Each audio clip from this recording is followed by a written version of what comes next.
চলে আসলাম আপনাদের মাঝে নতুন একটা ভিডিও নিয়ে। আশা করি সবাই ভালো আছেন। তো এটাই হচ্ছে আমাদের খামার। তো আজকে আপনাদেরকে দেখো খামারের গরু। আসলে অনেকদিন খামারে ছিলাম না, প্রায় 10 দিনের মতো ঢাকাতে ছিলাম। 10 দিন পরে ঢাকা থেকে এসে খামারে চলে আসছে। তো গরুদেরকে খাবার দেওয়া হবে এখন। এটা যেটা দেখতে পাচ্ছেন এটা হচ্ছে সাইলেন্স। দেখেন, দেখাও একটু সাইলেন্স গুলো। প্রচুর পরিমাণে ভুট্টা। আসলে সাইলেন্স গুলো অনেক ভালো। এই সাইলেন্স গুলো গরুকে খাওয়াইলে গরুর দুধটা ভালো আসে। এমনকি ভুট্টাতে আপনারা জানেন যে ভুট্টাতে কি পরিমাণ ক্যালসিয়াম আর প্রোটিন আছে।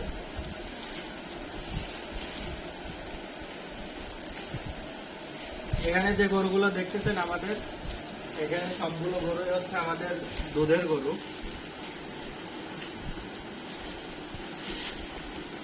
এইটা যেটা দেখছেন এটা হচ্ছে একটি ব্রাহ্মা জাতের বকনা।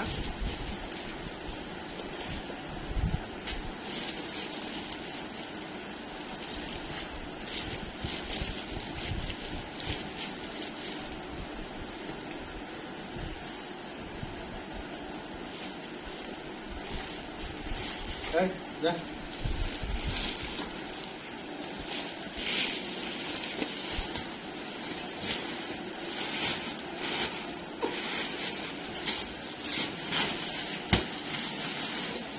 এটা যেটা দেখতে পাচ্ছেন এটা হচ্ছে আমাদের মুন্ডি একটি গাভী।